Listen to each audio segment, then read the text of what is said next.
marang Praja Ngamarta saisinipun. Nun mangke Koko Prabu.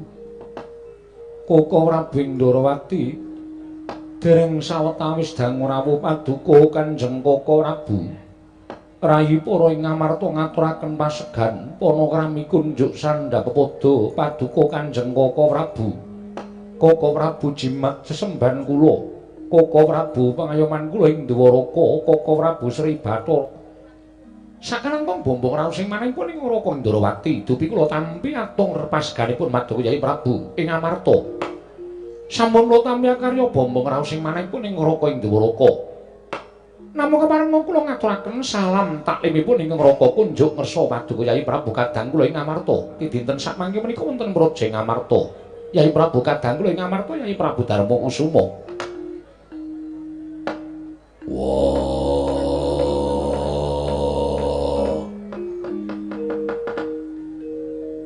Kresna kakangku. Wis ndak tampa siat diaturke sembah kelawan pun Kakang ora liwat pangestunipun Kakang Tampanana Bratasena. Ndak gegem ndadekake jimat. Ora liwat prayogakna nggon melenggah ning datul ya Praja Ngamarta. Ora udara ya, ora kurang kepenak pratanipun Kakang ning Praja Ngamarta. Yaning pangabekti kula kunjuk Koko Prabu. Yayi Janaka ndak tampa. Ora liwat pangestunipun Kakang Tampanana Janaka. Kula pun dicundhaka panglingga murda. Amawakana kabagyaning gesang kula mboten langkung kasekecakna anggen jenengan. Koko Prabu kula ngaturaken sembah pangabekti kula kunjuk. Koko Prabu kula ngaturaken sembah pangabekti kula kunjuk. Iya kembar. Yayi Nekula Sedewa aturke sembah kelawan pun Kakang ndak tampa kanthi lega. Legawaning penggalipun Kakang ora liwat pudya pangastawanipun anggen dika lenggah Koko Prabu Ndrawati. Yayi Nekula Sedewa kaya wis ora kurang kepenak praptanipun Kakang ing Praja Ngamarta dina samengko iki. Yayi Nekula Sedewa. Koko Prabu. Gapsan gandhek sak kembaran agengipun utusan Nayaka. Bilir kelenggan menika Manduka badhe kepareng tedhak wonten ing Praja Ngamarta. Duka Koko Prabu saestu kula nedya ngrakit rata kencana. Kinarya wontenipun geni ingkang mangalat-alat tertentu wonten tiyang ingkang ngubar. Inggih menika amiwiti amletekaken geni menika kala wau. Liripun Manduka paring dawuh mekaten dasaripun kanggo mitraning astaning asta. Koko Prabu dereng ngantos purna anggen kula alam pasmedi. Kekuatanipun ingkang Raka Indrawati. Anggen kula daya-daya saged sowan dhateng ngersaning para Jawata tuwunten dewa sampun paring pepadhang. Koko Prabu, dewa sampun paring pepadhang kados pundi? Sampun paring dawuh. Wonten pundi dunungipun pustaka Jamus Myang Jimat kelima sada? Aturi paring dawuh. Pusaka menyang endi yen pancen isih cetha papane tak golekane tak paranane. Tak kandhine bali ana ing Praja Ngamarta. Werkudara. Yayaji kula wonten paring dawuh. Mugi andadosna ing kawiningan jebul pustaka Jamus Myang Jimat lima sada menika.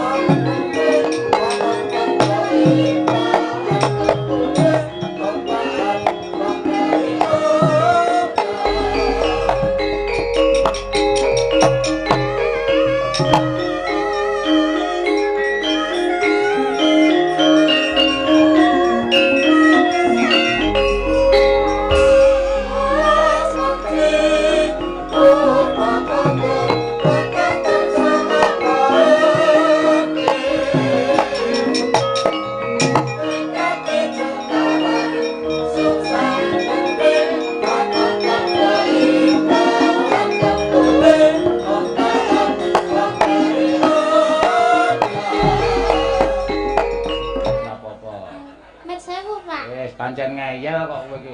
Padune ora apal kok. Enten cara. Ya. Catetan sajroning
diajeni. Tegel karo putune dhewe. Ngaku. Bisa. Kanjeng Hyang wonten menapa?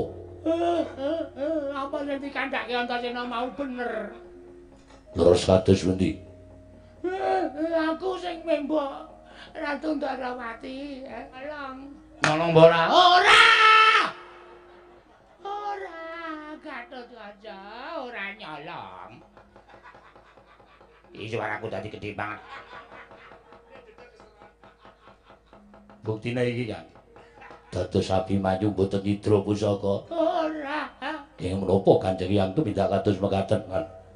Menawi Kanjeng Rama dugi wonten ing Tanjung Anom Abimanyu dipun pejahi, sinten ingkang jalan? Aku jalan ngapura. Aja nesu ta Gatotkaca. Mangkel to, Kang? Mangkel.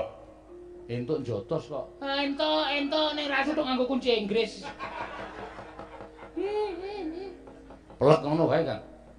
Ora mentala, ora mentala apa?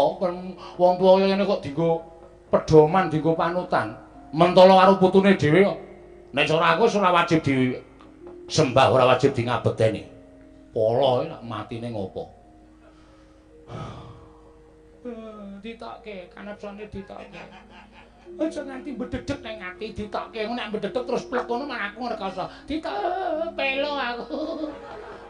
Diantuk Gatotkaca kaya didedeg nganggo linggis. Kanjeng Rama piye Dimas? Lah ya kuwi, monggo bapak ki nek wis nesu ya ngono kae. Pokoke aku ndek semboyan lho, Kang, sembuyane Jatiwi. Nek nganti Abimanyu cilik loro gedhe tekaning pati, mbuh aku ora weruh lakon sing tak sandang. Anggep anak Jodipati rapopo ning males patine Abimanyu saka tangane Kanjeng Rama. Wis, sing arep jur-jur Begawan Durna 3. Mbok di blender wae. Terus langsung ajur, terus dintron-tron dadekke bakso. Malah cengenge. Aduh, ya nganggo guyon sithik to Antasena. Aku ki ngampet lara tenan. Menungso. Karo bapak cegat dalan yen Kanjeng Rama nesu. Aku sing nandingi. Yo, estoke dawuh Dimas.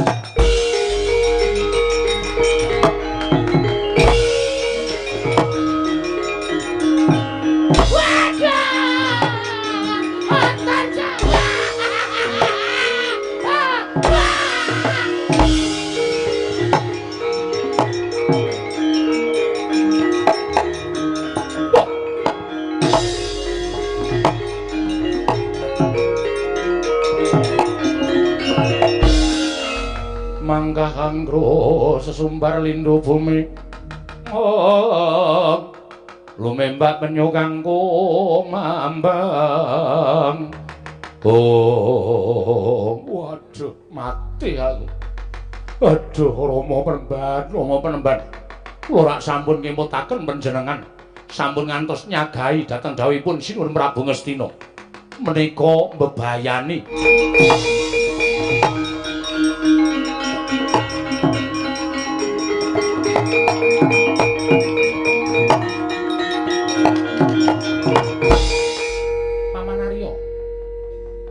Wiwit Yayi Prabu Duryudana utusan kan Bapak Begawan Durna menika kula sampun boten mathuk, kula sampun boten rujuk, miwah kula sampun boten condong. Nek pancen wong Astina menika boten seneng kalian para Pandhawa, wong ana senopatine kok mesti golek dalan sing elek lho. Mesti golek dalan nganggo akal ukil sing licik mateni para Pandhawa. Saniki ana kedadian kaya ngene iki sampeyan ajeng napa? Saniki ana kedadian kaya ngene iki sampeyan ajeng napa? Omongan sampeyan wis ora iso dipercaya. Sampeyan iku patih ora mranata negara ning nglincipi carang papak adol kono adol kene. Mengadol swara nganti lancip cangkem sampeyan, mangurusi perkara sampeyan.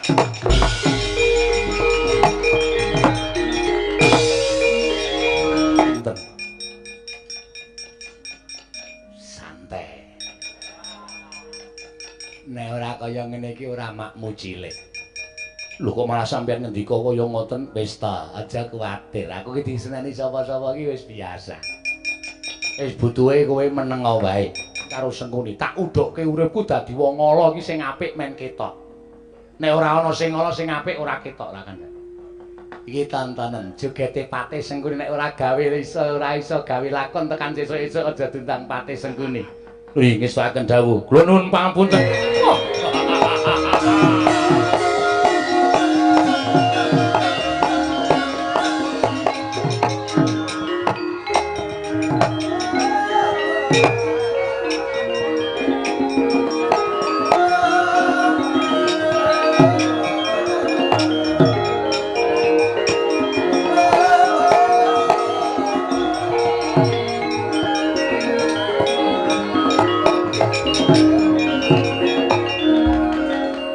Pageralun wonten ingkang sudi mestani dhateng kula Prabu Wirambana Dewa. Prabu Wirambana Dewa inggih wigatosipun dipuntepaken. Kula menika siswa enggal saka 5. Kula menika siswanipun Begawan Durna. Sinuwun kula ngaturaken sembah pangabekti kula kunjuk mangke rumiyin. Kula menika sanes Ratu Ngastina. Lho, lah nalendranipun sampun mlebet wonten ing kedaton kula menika Patih Ngastina, Patih Sengkuni. Wadah. Patih kondang mbubrake wong omah-omah. Pun monggo anggenipun sami mestani kula semanggaken. Nggih. Lajeng keparengipun kula madosi margi piyambakipun menika sampun mukti wonten negari Ngastina lan ngrumaosi dipun paringi derajat pangkat Brana Picis kaliyan Nalindra Ngastina mila dipun dawuhi mejahi para Pandhawa Kakang Mremban Durna nggih sagah. Lho, mangke terus Pandhawa niku lupute napa? Apa arja ingkang kawibawan negara Ngastina? Mboten. Kok arep dipateni? Mboten luput, mboten.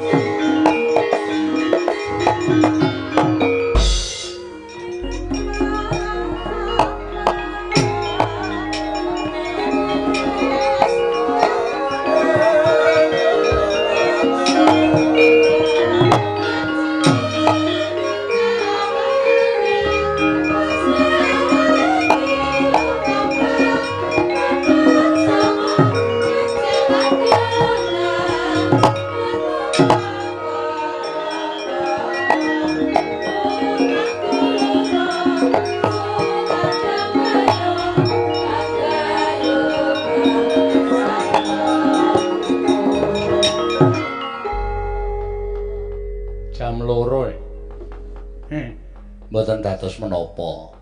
Ingkang wigati sedaya menika rancak nering sambikala pasugatan pahargyan ing dipun wontenaken dening pun Bapak Ariyanto, Bapak Lurah ingkang sampun 3 periode kasengkuyung dening ramanipun inggih menika Bapak Haji Surbini. Desa Kandangan mriki sampun pikantuk inggih menika pangarsa ingkang badhe amangku dhateng sangya para kawula, mangku dhateng sangya para masyarakat mujudaken desa ingkang gemah ripahla jinawi, maju ing samukawisipun boten ingkang sakalangkung resik wonten ing penggalih. Apa to entuk-entukane menawi lajeng congkrah, menawi lajeng regejegan namung babakan bedaning pemanggih menika tumrap kula mboten sae. Sameneika gandeng kanggo mimpang menika panjenengan Bapak Pariyanto, monggo disuwun sengkuyung lair batosipun. Krana kamanunggalan sedaya masyarakat desa manut tangane Petruk tak madhep rene. Ayo beda iki biasane tatanane ning kono sindene saiki pindah ning kene. Ning kono ya bisa bahaya. Aku ket mau teko dek ning Angkringan wis tak sawang sanggane piye ya. Bulya kukuh bakuh disambung ril. Ya. Nek munggah wedok medhun lanang. 1 2 3 ya.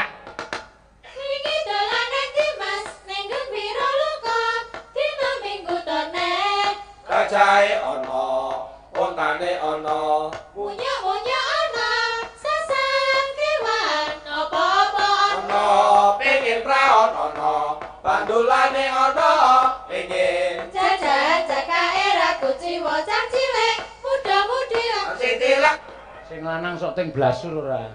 Jawa olehku ngethok saya cendak. Nah, iki rada angel. 1 2 3 ya. Gambira luka dina minggu tone gajahe ana otane ana unjuk-unjuk ana Ayo apa-apa ana pengen praon ana bandulane ana pengen jajan cekak cacing tilas. Bocah pisan. No, min, ayo neng. Gembira lo. Oh. Nah, iki kompak.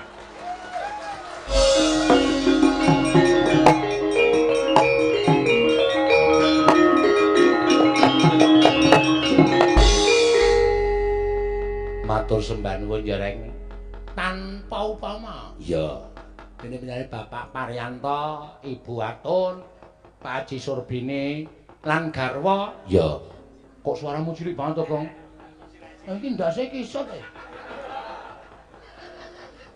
Sirah kok kisut ora. Ayo omong dhewe-dhewe. Acara omahe duren. Ora. Kenduren-kenduren ora.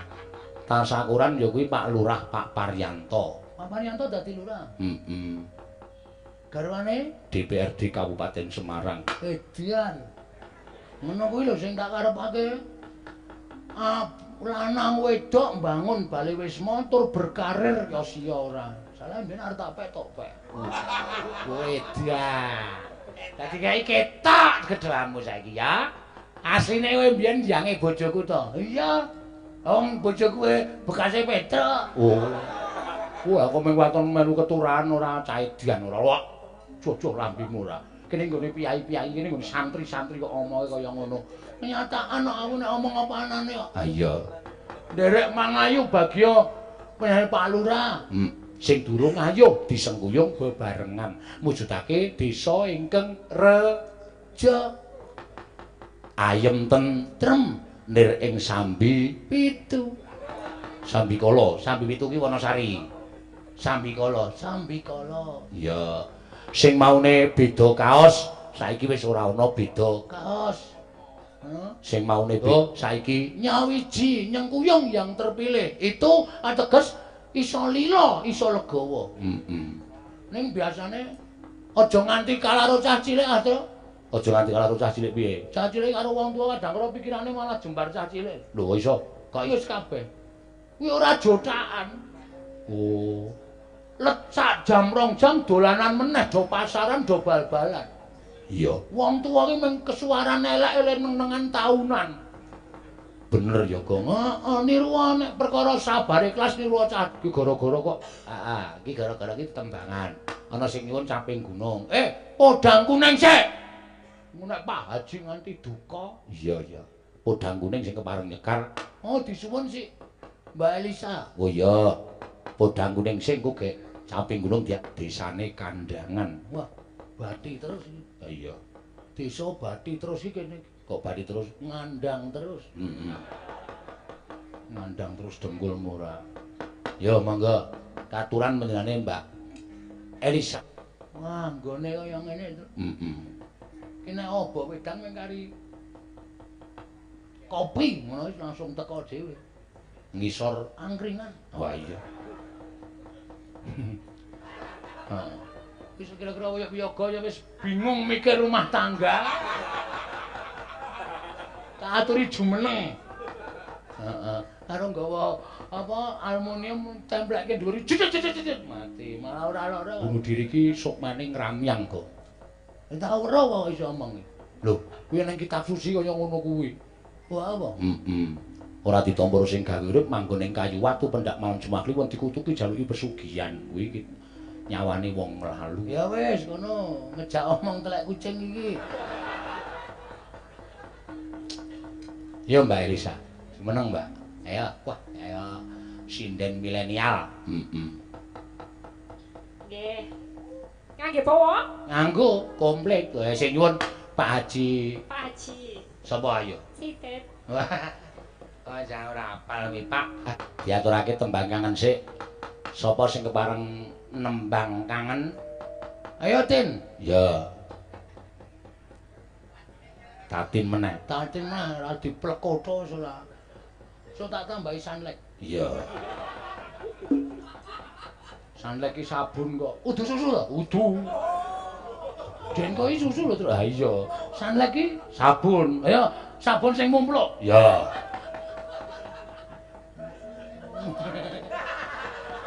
Mangga. Aku ki nek kalau alasan ki nek ora kibat ora pas aku. Waduh. Gamelan ki kuno. Iya iya iya. Nek ora Do re mi fa sol la si do ora pas. Oh iya. Iku ya ora pas kok ngeyel. Yo. Ngrambungke crita gondak kepadangan. Heeh, iki kok ndak ketabrak subuh cedhak masjid ora prayoga kedadeane. Ya.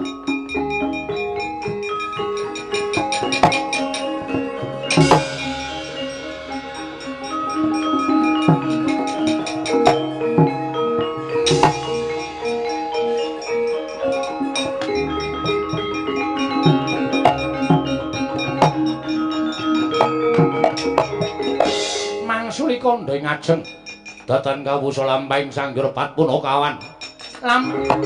Mangancur lakuning angin gugur anggraning arga Gurunita. Gurunita kagiri-kiri orek bumi pagembita. Wah, Gatot. Tak kira ndisiki menyang Tanjung Anom. Lah kok dadi kowe malah nyegat lakune wong gerang tondo. Bilih menapa badhe katindakan Rama Kyai menika klentu. Wah, aja ngawu gawar ngawur. Wis ora ana ngapura kanggo adimu si Abimanyu. Wis wani nyolong pustaka Jamus Klimasada wajib kudu tak patrap. Indrawati menika sanes Kanjeng Prabu ingkang saestu. Nanging panjalmanipun duwin sesingronipun Kanjeng Hyang Begawan Durna. Ingkang namung badhe damel pejahing para Pandhawa saruna mibrili kekiyatanipun para Pandhawa. Mejahi para putra Pandhawa. Wah, kowe muni piye? Kowe muni piye?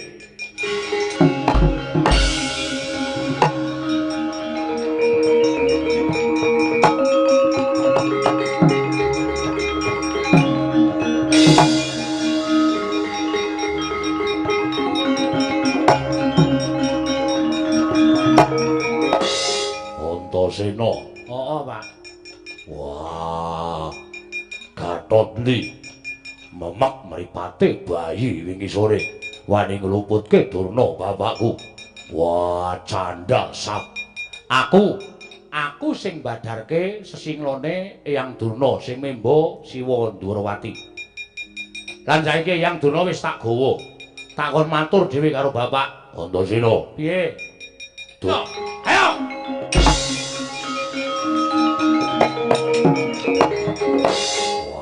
Setan wani karo wong gerang ya men. Ayo tendang kowe. Tendang gendi? Rumangsamu sarai ora? Rumangsaku anggere wong tuwa kok rumangsane nggon bener. Ah, wong tuwa diproke. Aku ora iso lingguh kon lingguh. Ayo ngadeg meneh. Ngadeg, angel ngadeg ditelusel.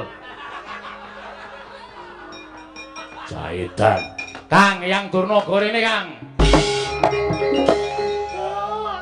Mbok ora sia-sia banget karo aku to Antarja. Wiwit jam 1:30 mau tekan saiki setok ajar terus. Remuk aku remuk. Madhep rono, Mbak.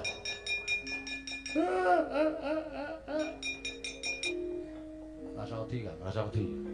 Tandangane. Anake Werkudara sing wani ming aku kok. Wah, wani yo. Ora tak kei apa-apa kowe. Iya, nek kongkonan tuku rokok wegah aku. Ora gelem ngaku aku mentolo ngajar kowe ning ngarepe bapak. Aku ora wedi karo Bapak Werkudara nek Eyang Durna salah. Werkudara. Werkudara. Ora usah nangis. Iya. Wah, Ngopo? Wedi. Ora ya Werkudara. Pancen bener Werkudara, pancen bener kaya mengkono Werkudara. Aneman tangane kok dadak udik-udik ngono.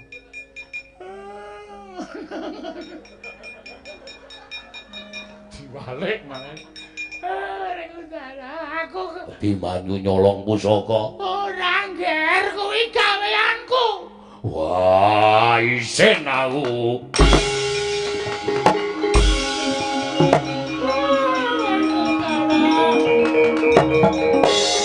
Andra. Bareng tenanan kok. Wah, isin aku. Kanggo mesti turu nang lapangan kanggo. Mergo isin. Ki Manyu, lah Paman Janaka. Ayo. Nek nganti bapakne dhewe mateni anake dhewe, oh, ana prelak pecah sirahe. Kang, bondo gendong. Nek nganti Abimanyu tekaning pati, patine Durna kowe karo aku sing nyengkake. Ya Dimas. Aduh, mati aku. Mati aku.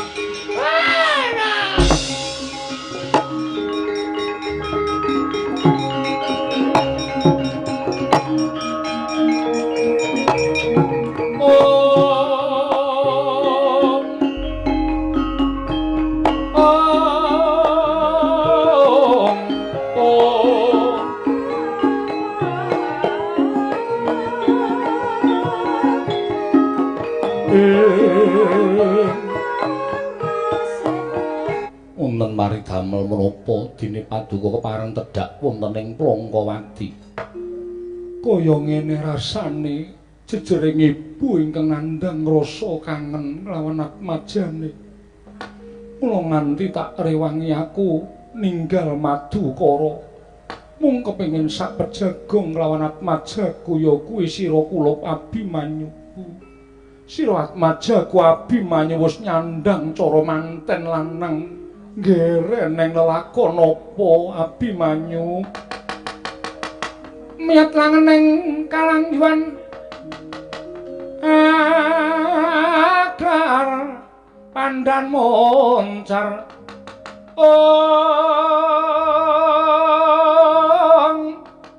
tinon tumaratap penggaling Sang Angka Wijaya. Dupi midhanget sabdanipun ingkang ibu nenggih Dyah Ayu Wara Sembadra ya sang loro ireng. Dadya tambuh penggaling Sang Angka Wijaya katrenjo rawuh ingkang Rama ing Madukara Raden Janaka Dumraja tanpa lalapan. Tonang meneng samodra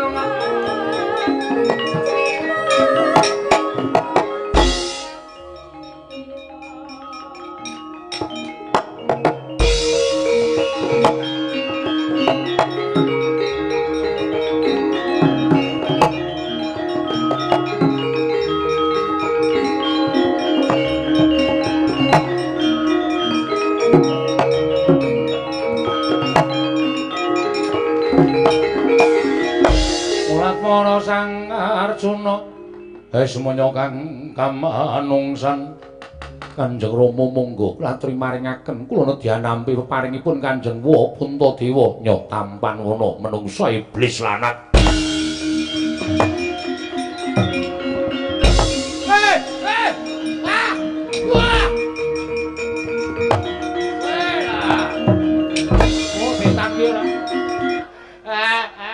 Semaredan aku didupak kecemplung gejlik. Ora ono gejlik kok. Aduh, sapiteng itu.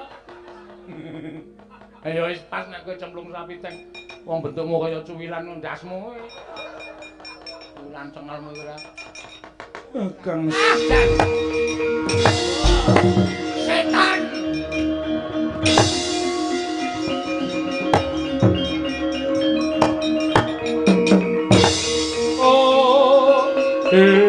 Jauna kula mboten badhe selak luputmu mbok kendhit mbok impit menungsa ratatanan. Abimanyu kowe tak gedheke wiwit kuncung nganti gelung wiwit jabang nganti claprang bareng gerang kowe ngorek-orek raine wong tuwa.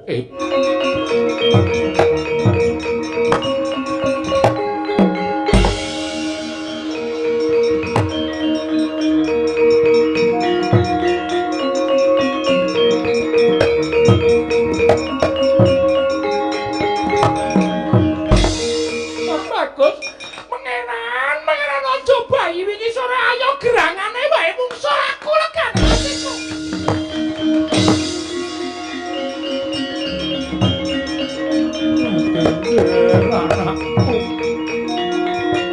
Kalepatan kula. Tobat. Kanjeng Paran bapakne kula. Wis mentala karo anakmu dhewe gunane apa aku suwita karo wong lanang sing tegel karo anak. Enak nonggonmu urip tak tinggal karo anakmu Abimanyu ayo lunga wae cah bagus lunga.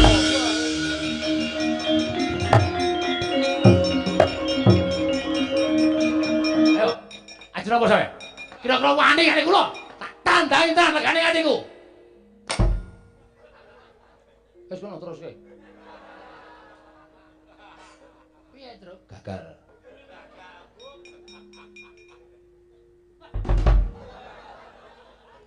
Napa Egon? Piye? Hah? Apa ngrampungi masalah iki kanthi cara mengkono kuwi sampe? Iya. Heeh. Nek anak kleru, kuwi wong tuwa wajib benerke. Ora kok enak ngar dipateni anggepe piye? Hah? Kowe iso kandhani ora, Jan?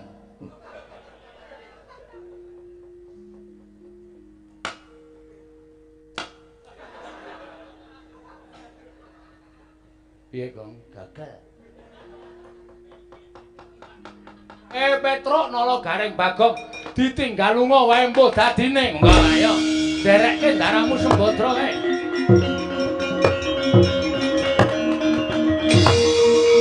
Ing setunggal kakung ingkang pamesti nami Wara Sri Kandi ingkang kakung nami Raden Gatotkaca jlek dadi buta Sang Wara Sembadra. Ah.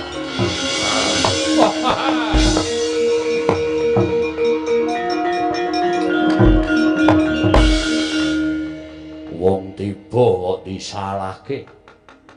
Monggo tembung tiba kuwi tanpa kasengaja nek niba iki pancen niat bakal tiba. Tegese disengaja. Dewa ora mbalekke dulurku siji anakku lanang Sungsang Bawana balik kayangan. Ah!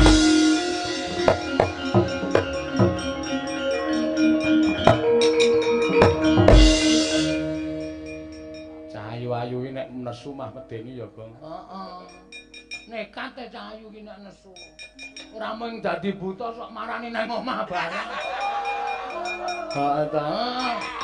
Kono kawan ora do crewet ndak ora rampung critane.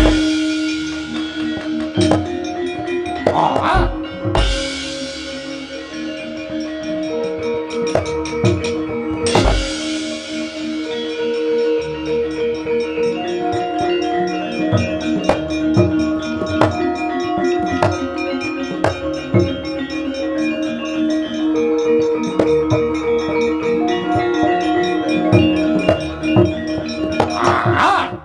Yaksa minggah. Kae nggih dipun timbali, Dik.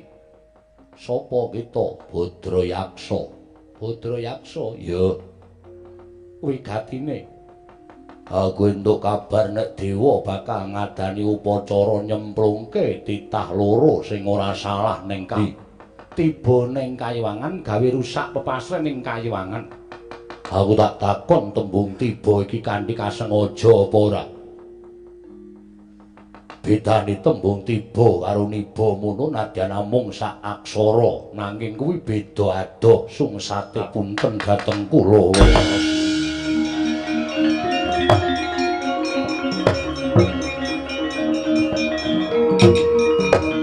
Wajah jebul Kresna to. Karo ratu kok Kresna. Wah, jigeris.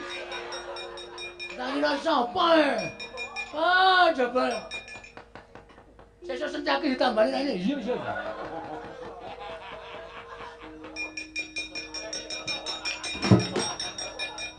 Wo, sing kene resik Madaprana. Oh, iki. Tumbuh penyakit kulit kaya ngene iki, Bit. Nek ditambani mesakake. No, wonten paring adep. Koko Prabu paring dawuh ingkang nyolong pustaka Jamus Lima Sada Abimanyu. Sing kandha sapa? Wong aku dadi pendhita, ditutke Setyaki kok. Lah ingkang dados Kresna. Lah mbok aku dhewe ora ngerti. Sapa sing dadi Kresna ing Ndrawati?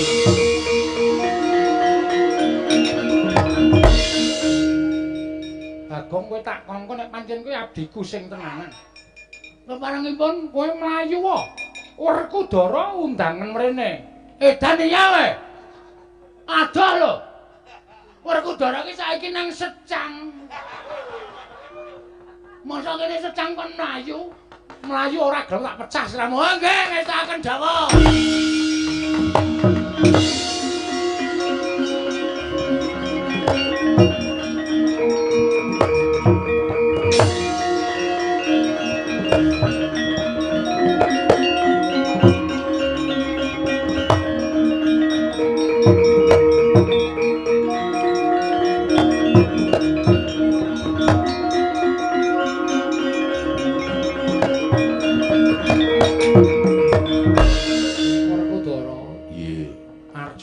Wonten paring adhawu. Nadyan Abimanyu ki atmajamu nanging luwih prayoga lamun sira Dimas padha nyuwun pangapura karo anakmu. Merga Abimanyu ora dosa ora luput. Wah, Abimanyu njaluk ngapura. Anakku nggih Abimanyu njaluk ngapura ya nggih cah bagus. Mboten dados menapa Rama kekalih sedaya dados pamecut pandadar pangungkaling jiwanipun Abimanyu anggenipun tansah netepi ing jiwa kasatriyan. Werkudara, nggih. pun Kakang Madeg Pendhita sayektine tinitipan dening para Jawata wujuding wahyu katentreman. Wondene wahyu katentreman mono pinirang dadi loro. Ya kuwi wahyu katentreman ndak tampa lan aku ingkang wajib nampa dene wahyu kaprajuritan ditampa dening Werkudara apa dene Arjuna. Ngerti ya? Tentreming jagat sawigung iki yen tanpa ana satriya ingkang jiwa prajurit, jiwa kasatriyane mbok junjung dhuwur, tangih jagat iki bisa tentrem Werkudara. Ya.